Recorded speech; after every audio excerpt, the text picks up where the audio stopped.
Good morning. My name is Monet Cameron, and the Black woman writer I will be presenting on is Gayle Jones. Gayle Jones was born November 23, 1949, to Franklin and Lucille Jones.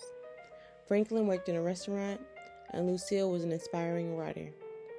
Throughout Jones's youth, she spent time with her maternal grandmother, Amanda Wilson, who was also a writer for church and school. In her youth, the time Jones spent with her mother and her grandmother, she was able to write as well as listen to different stories about the experiences of the adults who surrounded her. As a child, she was noted as being shy yet incredibly intellectual by her various teachers and mentors. It is noted that Jones began writing near the age of 7 or about the second grade. In the mid-1960s, Jones was enrolled into Henry Clay High School by her mother, Lucille. This high school was known for its academic excellence and had previously been desegregated. While at this high school, though still regarded as shy and timid, Jones stood out for her writing capabilities and found a mentor, Anna Dye, who was a Spanish teacher at the high school. Due to this relationship, a scholarship was curated for Jones to continue on to Connecticut College. Jones continued on to Connecticut College, where she majored in English and earned her bachelor's in 1971. While here, she studied with William Meredith and Robert Hayden. Meredith is pictured below. After receiving her bachelor's, she continued on to Brown University, where she earned her master's in creative writing.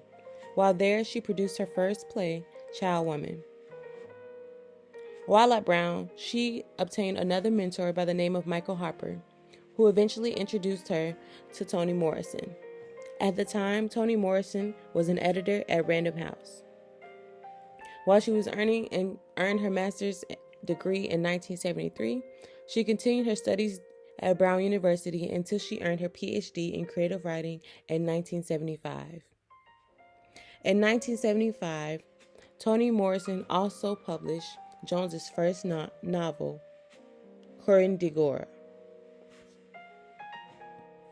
In 1976, Jones began working as an assistant professor at the University of Michigan. While there, this is where she met Bob Higgins, who was later her husband. She resigned in 1983 after Higgins had a distasteful confrontation with marchers at a Pride Parade rally, in which he insisted he was God and that AIDS was a form of punishment. Due to the outlash, they fled to Europe. Sometime in the late 80s, after the death of Jones's father, they discreetly returned to the United States, where Jones's mother later died in 1997, and the blame was due to poor medical care. Higgins eventually became a police target after he sent escalating threats to the University of Kentucky. And later, he eventually killed himself when officers arrived at him and Jones's home. After the year of 1997, it is said that Jones went missing away from the public view in the year of 1998. Until recently, Jones has been removed from the public eye and refused to do any interviews or photographs. Despite this, she was noted by Toni Morrison for having changed Black women literature forever. Unlike many writers during the Harlem Renaissance, who were balancing writing about the Black experience and appealing to the white gaze, Jones wrote strictly on exactly the experience she saw from the Black experience and did not incorporate any bias into her work to explain or appeal to the white gaze. Her work is noted as being political as it speaks for many unvoiced Black women in their experiences. Corridora, Jones's first novel, is regarded as a blues novel.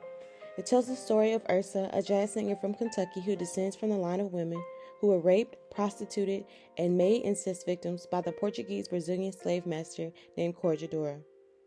Ursa lives generations later inside the psychic hole that the Corregidora has imposed on the women within her family. The trauma destroys her potential for sexual intimacy between her and her partner. And another novel that was published a year after Courage d'Or in 1976, Eva's Man. This novel recounts the life of Eva, who is a 40-year-old woman who is retelling her life story from within prison. Eva has landed here after the murder and castration of her lover and recounts the brutal, emotional, and sexual abuse she experiences. In a third well-known novel, The Birdcatcher, this novel explores race, art, and marriage, in which a Black American writer journeys to the island of Ibiza and stays with her married friend, one of whom is trying to kill the other.